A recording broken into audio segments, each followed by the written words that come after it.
Hi guys, and welcome to another exciting video. Today I really wanted to introduce you to Drew Cleaver. He built this fantastic Tesla Model 3 for the races, not just for the road, but actually to compete with different Model 3s from the United States or setup series, and we'll see exactly how he's planning to do this. So the car is fully prepped, roll cage and so on, and the plan is to offer a low price point of entry to compete with Tesla Model 3. So let's check it out. Today we are with Drew, who brought this fantastic Model 3.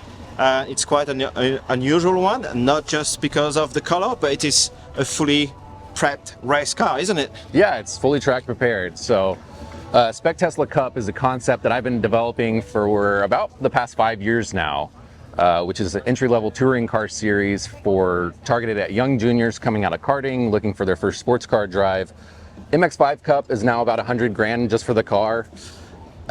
And right here we have a concept car looking for about a $75,000, maybe $80,000 target price, okay. But the operating expenses will be about a tenth of that operating cost, just because of the reliability and the maintenance. It's just so much more affordable than an ICE car. So what will be required? Obviously tires, pads, potentially rotors? We're looking at running a street tire, a 200 treadwear street tire. Right now we're running Michelin's Cup 240 treadwear, Michelin Cup 2s. We got the AP Racing Endurance brake kit. So a set of brake pads should last at least half a season, maybe a full season. Nice. Are you running a square setup for tires? Yeah, and just to make it simple, running a square setup. Also, like, part of the reason for running a street tire is like Formula E, so they don't have to carry rain tires. Okay. So we can run rain or shine on a tire that should last all weekend, if not multiple race events. Okay. Now let's go through the different mods from the front to the back. So obviously the hood has been modified. Is there a reason for it? Yeah, it was just a rule book allowance for a series that I was competing in with Grid Life to relieve all the high pressure air. And there's a lot of hot air. All the cooling architecture and heat exchangers and radiators are under the hood. Okay. And the main thing is just keeping the cars cool so that they'll last long enough. We've made it to 24 minutes. The concept for the series is to have 15 to 20 minute sprint races with Grid Life running against ICE cars. So we're talking about 5 to 6 laps or more? I've done 9 at COTA. Okay. So 24 minutes with 90% of the battery. Okay. Let's see what's under the hood real quick. Okay. Obviously you have a full suspension design for the Model 3.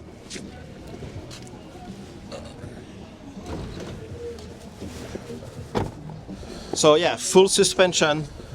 Yeah, so we're running the unplugged performance front upper control arms, adjustable with quite a bit of front camber. We've got Fortunato is our damper development partner. It's a single adjustable shock with about 24 clicks on it.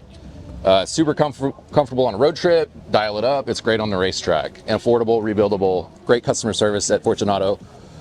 So the plan is really to go cross-country, race and go home? Ideally, all the cars will remain street legal because they need to be able to get to the superchargers to recharge. Yeah. Luckily, COTA has one about 4 minutes away, but until we have more tracks with superchargers on site, they got to remain street legal, and that's another aspect for the tire choice.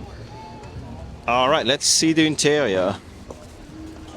So what are the requirements besides the seat and the roll cage and this? So there's no requirements yet. I've basically just been aligning strategic partners. So with the suspension bits, we've got Fortunato. Sawbelt's our safety partner. So we're looking to single source all of the main components so that all the cars are identical, just like a typical factory built race car. Okay. If you go buy a Porsche 911 Cup car, they all come in the same seat. You have a aftermarket steering wheel. Yeah, that won't be a requirement at all. No, that's just driver's personal preference. Okay. Let's see the roll cage. And then we've got a 4-point bolt-in right now that's custom. Doesn't obstruct the rear view mirror at all. It can come in and out. By Walker Pro Motorsports here in Austin. Will you be requiring a cover for the battery pack? The top of the battery pack? Don't know. I don't know. I haven't gotten that far or had anybody have anybody demand it yet. Yeah. So that's something I'll leave to Kevin on the engineering side and the safety checkoffs. Okay. Let's see what's in the trunk. Just the bolt up of the rear side of the bar. Ugh. But yeah, it's a very minimalist FIA style cage with as light as weight as possible. It basically weighs the exact same as pulling the seats out. There's a detail on the roll cage. Yeah, the that's finish is quite unusual. It's got a pearl white finish with a Rockstar Sparkle clear coat. What's the reason? Just Stand fun? out, look good in magazines. I mean, you have to pick a color, so why just do boring white? Yeah, so I got pearl white with the little. Tell us more about the wing. Yeah, so this is the 9 Lives Racing Tesla kit wing with the swan neck upgrade and the CFD plate, end plate upgrade. Absolutely fantastic. Just took it out on COTA last couple of weeks ago. Picked up at least 2 seconds on the same tires, similar conditions. Okay. Absolutely a monster going through the high-speed S's. Any high-speed turns at 90, 100, 120 miles an hour, it just is super stuck and goes super hard under braking, straight as an arrow. Really helps braking, keeping the car balanced. Tell us more about the diffuser. Yeah, that's just a carbon fiber off-the-shelf diffuser, nothing custom, nothing crazy, from Revo Sport. Just really, there's a lot of these things, since it's still just a concept, it's like trying to get people's attention, draw some interest, make people realize it's not super stock, but it's not so wild that it's not streetable or daily drivable. If you pulled the cage in the seat, if I pulled the cage and the seats out, which only takes about half an hour, I could have all the seats inside and drive this anywhere. Okay. With a family of 4. How soon will people be able to race Model 3s? Man, it's gonna take a significant partner to launch this. We're still building some traction, but I'm hoping for like a 2025 launch date. If maybe not maybe a soft launch in 2024, but to have like a dozen of these for people to come and arrive and drive and compete against each other, it's probably going to be it's going to be another 18 months or 2 years probably. Okay. So, and we're also waiting for the new Highland Model 3 development to release and see if that would be a better platform or if we should stick to a slightly few years old generation and start with used cars. Okay. So Yeah, it's a bit catch-22 because you wanted to make it as cheap as possible. well, and also too, we want to get Tesla involved. Okay, So all right. we're trying to I'm trying to soft serve something because they don't have a marketing department. They don't do PR.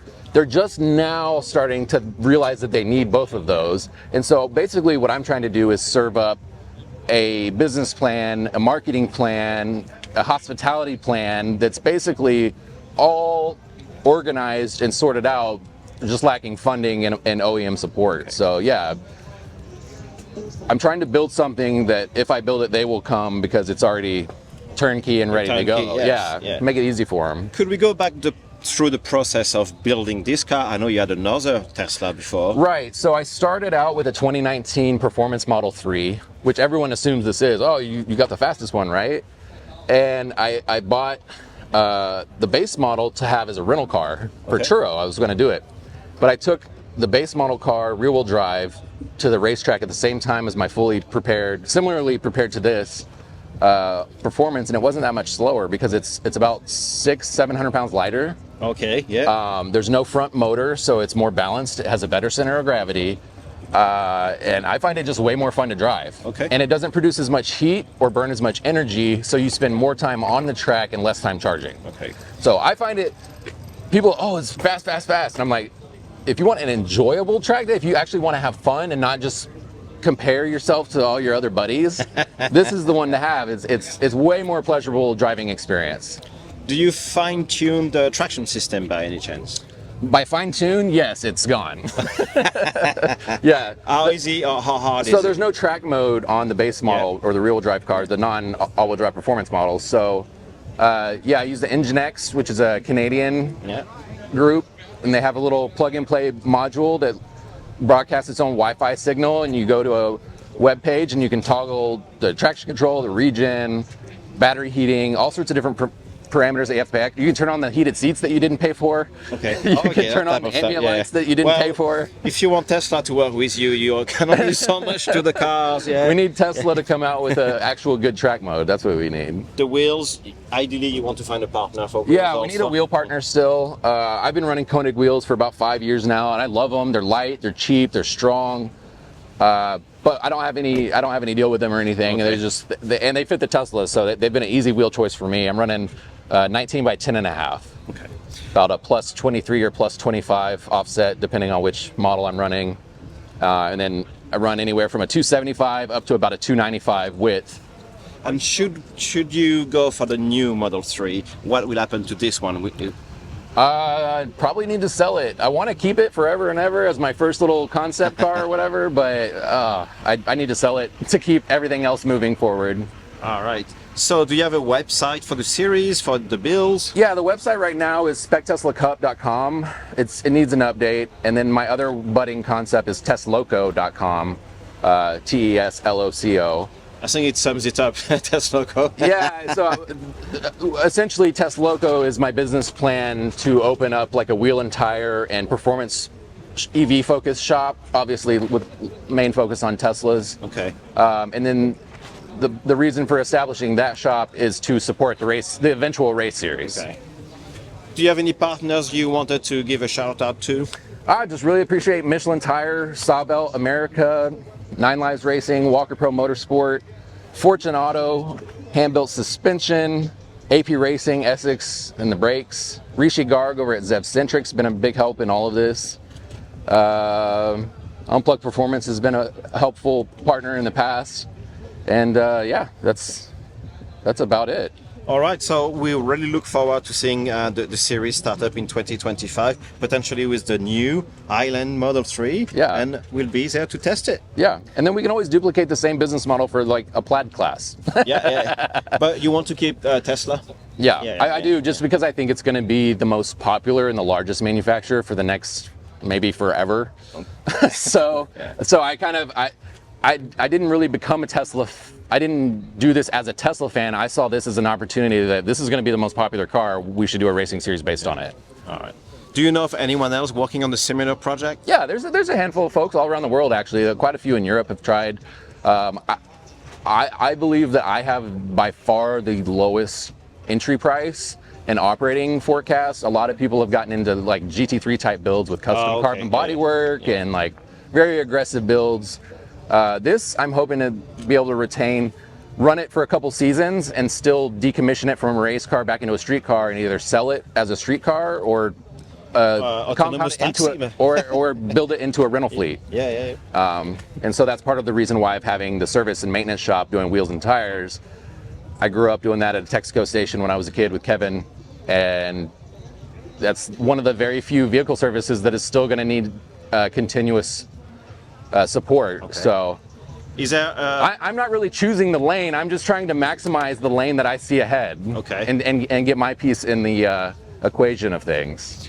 Will the series require any color for the cars? This green looks fantastic. Is there any reason for the green? I can't forget S-Tech USA, John over there. John Cleaver is fantastic. Been a huge help. We got the S-Tech Dyno green, which is like a British racing green.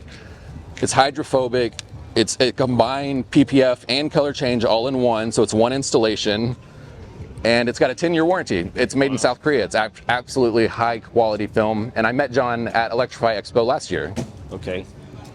All right, I think that's a wrap. Thank you very much. Thank you. Again, we'll see you in 2025. Thank you.